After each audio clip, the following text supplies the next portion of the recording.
Masih bersama saya Adini dan kembali kami sampaikan berita Padang hari ini.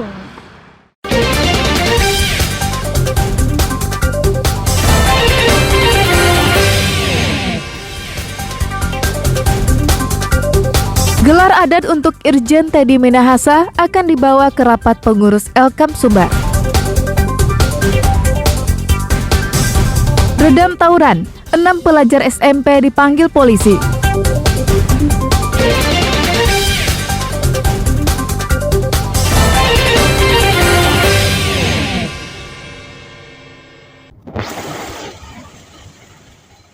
Direktorat Reserse Kriminal Khusus Polda Sumbar dan Satreskrim Polres Pasaman Barat menangkap 6 warga yang menambang emas tanpa izin di daerah Rimbo Jandung, Nagari Lingku Awa, Pasaman Barat, sekitar 15 km dari Simpang 4.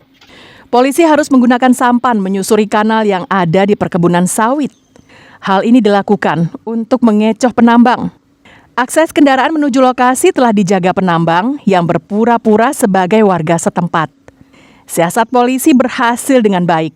Penambang tertangkap tangan. Kami temukan memang benar kegiatan sedang berlangsung. Mesin sedang hidup, ekskavator sedang bekerja, dan perangkat-perangkat ini juga sedang melaksanakan kegiatan. Terus kemudian kami melakukan penangkapan sehingga betul-betul terpenuhi unsur tertangkap tangan di sini, yang mana orang-orang ini betul-betul sedang melakukan kegiatan. Terus kemudian kita amankan juga barang bukti, alat berat.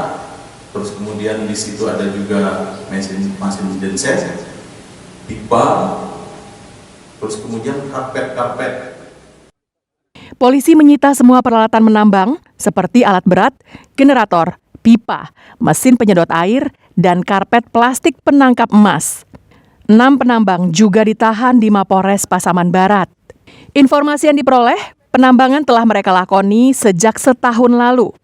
Modusnya, tanah dikeruk dengan alat berat, kemudian disaring dengan karpet plastik penangkap emas.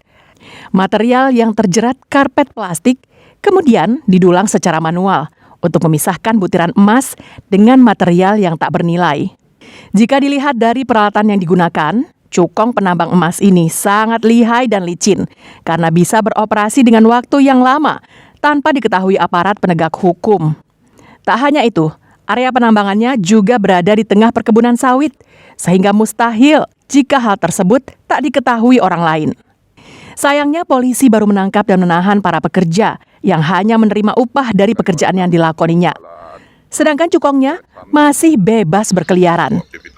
Safatul Ulum melaporkan dari Pasaman Barat. Ditangkap oleh Polres Pasaman Barat dan Polda Sumbar.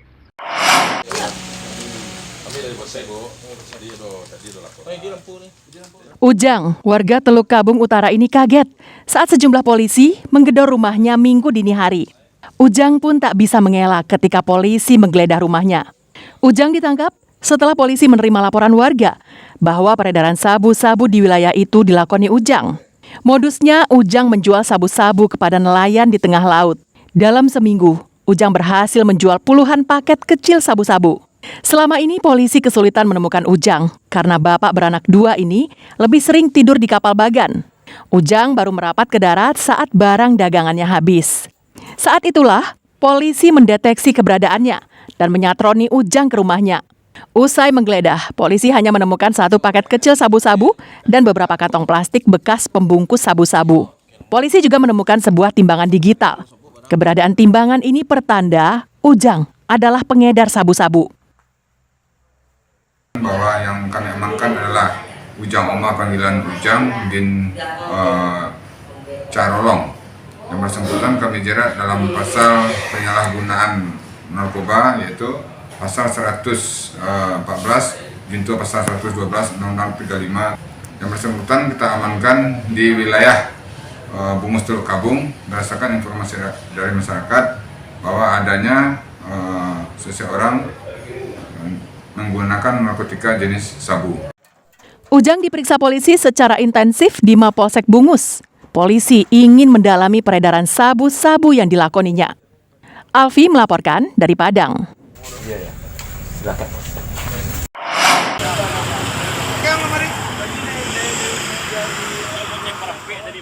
Usai 17 pelajar SMP ditangkap saat akan tawuran beberapa waktu lalu, polisi berhasil mengidentifikasi 6 pelajar SMP 34 yang selalu terlibat tawuran di Padang.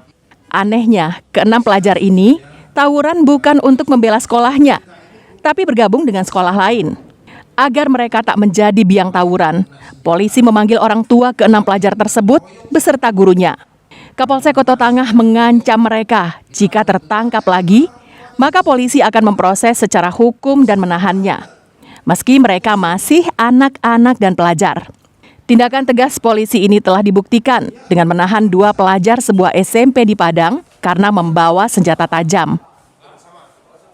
Jadi ini adalah salah satu pencegahan membuat mereka paham bahwa apa yang dilakukan itu adalah salah dan bertentangan dengan hukum. Dan juga untuk mengingatkan mereka supaya lebih disiplin lagi, lebih rajin lagi belajar, karena mereka tersebut, anak-anak kita tersebut adalah generasi penerus bangsa kita. Ya, pentolan atau nama-nama orang, setiap nanti ada tawuran, ya mereka inilah yang akan bergerak, bergabung dengan sekolah-sekolah yang lain nanti.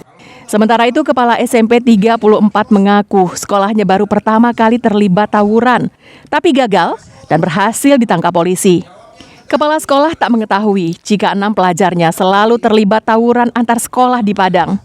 Kepala sekolah berjanji jika pelajarnya ditangkap polisi, maka sekolah akan mempersilahkan polisi memprosesnya secara hukum. Pertama kali kami sudah sepakat dengan aparat hukum, Satpol PP, Dinas Pendidikan untuk membina lebih dalam anak tersebut. Tawuran di Kota Padang telah terjadi sejak lama dan selalu berulang setiap tahun. Tawuran ini dilakukan oleh siswa SMA atau SMK. Namun sejak 3 bulan lalu, pelajar SMP mulai menirunya. Mirisnya, pelajar ini selalu membawa senjata tajam saat tawuran, dan tawuran dilakukan pada hari Jumat. Robiham melaporkan dari Padang.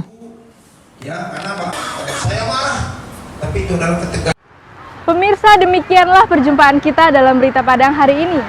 Saya Adini dan tim redaksi yang bertugas pamit undur diri. Selamat beraktivitas dan sampai jumpa.